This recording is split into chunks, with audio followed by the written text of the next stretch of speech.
I'm Gillian, an industrial psychologist and career coach. I work in private practice as a career coach.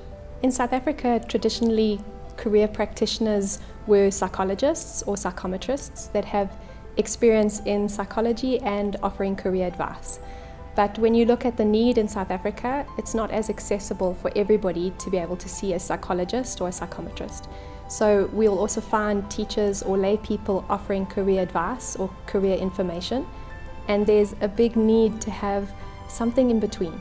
So a career coach is somebody who has more advanced skills in being able to hold a safe space, some techniques. So a career coach can work in any setting.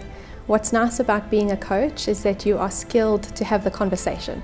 So whether you work in a school or in a corporate environment or in private practice, you have the skills to work across industries.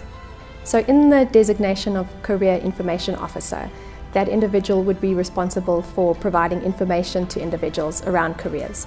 And that's a wonderful career opportunity. But for these individuals, you want them to also have a career path. So once you've qualified as a Career Information Officer, you want to know that there's places in your career that you can go further than that. And traditionally, the only other place was psychology. And the route to becoming a psychologist is quite long. It takes often 7 years minimum. And if you want to become a psychometrist, it's also at least 4 or 5 years of solid study. And that's not always possible for people. So with the category career coach, it might be a nice progression for a career information officer to work towards, building their skill and their expertise and their toolbox of techniques, but not necessarily having to undergo the long and lengthy route of becoming a psychologist. What I'm finding is that the need is greater than what the resources are. So there are so many people in South Africa who are needing just that support and advice and the right sort of information, but they don't know where to go, and the people that they do go to, they can't afford.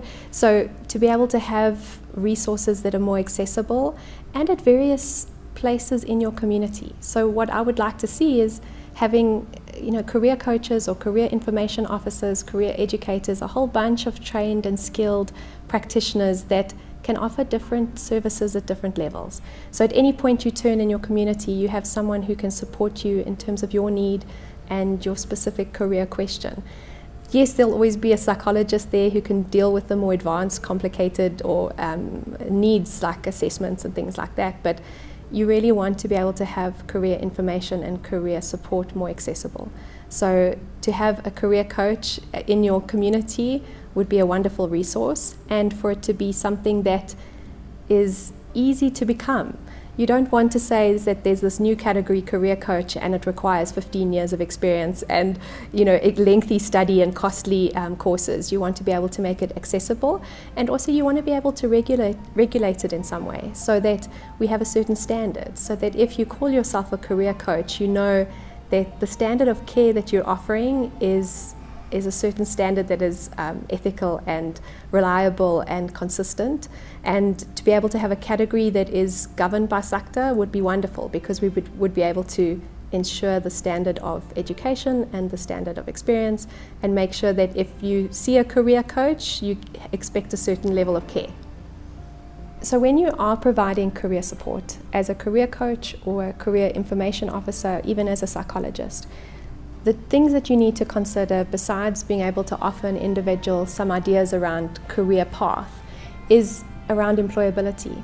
So as much as it's wonderful to know that you want to become a doctor, some things you also need to consider is whether it is realistic and practical within your current circumstance. So what you want to be able to do, and what is happening in the centre, is being able to, as a community, solve the problem. So know what courses are available in your community, know the people that you can go to for advice and support, and then make realistic and practical choices around your career, rather than just only looking at the possibilities of what you want to become when you grow up. When I stumbled across career coaching as a profession, it was the part of it that I loved so much was to connect people back to themselves. So as a child, you have a real sense of who you want to be. So you'll have children who are like, I'm a fireman, or I want to be a this, or I want to be a that. But as you start to grow up, you start to get really influenced by what the world is telling you to be.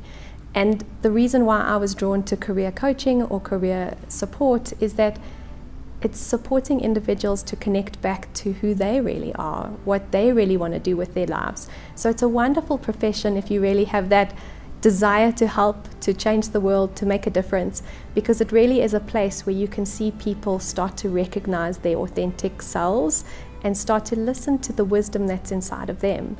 And once they get that, they're set for life. They don't need you anymore. And that's what I want to do as a practitioner. I want them to see me once or to experience something that I'm offering and allow that to be the spark that makes them realize who they are and allow themselves to self-direct their life going forward.